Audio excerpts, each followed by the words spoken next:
Thanks, Tim and Betsy. Growing up, Sam Ford loved to help all the creepy crawly critters like snakes that not every person liked to handle. Raised in Belle Plaine, Iowa, Sam Ford knew as a kid that being a veterinarian was her future. But she didn't just want to help cats and dogs like other vets.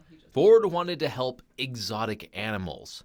And her dream started at a wildlife clinic roughly 17 years ago. When I was in undergrad at Iowa State, they had a little place called Wildlife Care Clinic that just had a few education raptors, like owls, a little screech owl named Screechy, a little kestrel, and just a few little birds, and then they would save local wildlife. And I started volunteering there in 2009, so that's what got me super interested into the world of wildlife. After her time at the Wildlife Care Clinic, she hasn't stopped helping all sorts of animals. I was a big fan of anything that was big and dangerous. And so getting into wildlife, I went all over Central America. I've been to Belize, Guatemala, Ecuador, the Galapagos. I went all over through school to go to these different wildlife places that I could work at and work with like bears. And I've worked with, when the rhino at the Des Moines Zoo was pregnant, I was there helping with that. After graduating from Iowa State University in 2017, Dr. Ford immediately moved to Sacramento, California to work at an exotics and wildlife clinic. Then in 2019, she would be hired at the NorCal Aquarium and Wildlife in Folsom, California. And there she helped some exotic animals she would get tattooed onto her arms.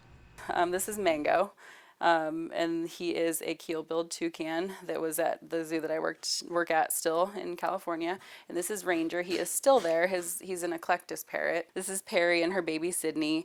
These are a very interesting story because when I first started working back in 2019 for this zoo, she just had a acute onset paralysis and we didn't know why, but she had a 2-month-old baby.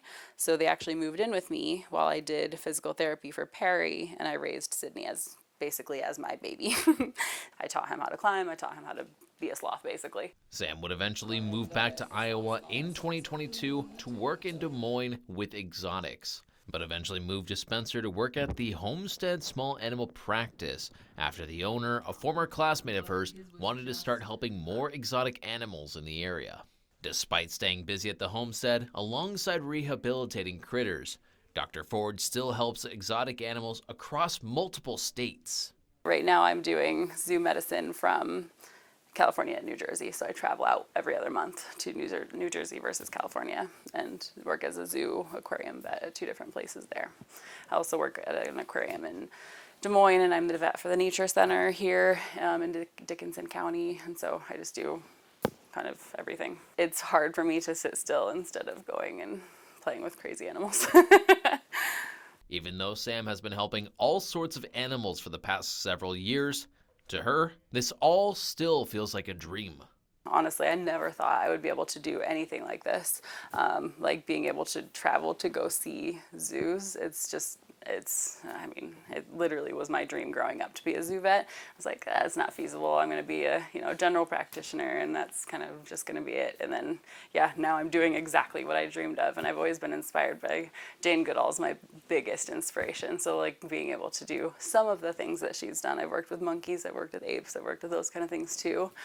So just being able to do anything related to what she did it means everything to me. One of the animals Sam became incredibly close to is a raccoon named Ziggy, who passed away due to a freak accident many years ago. To honor Ziggy, Sam has plans to tattoo her on one of her arms for a lifetime reminder. She is a true inspiration indeed. Back to you guys.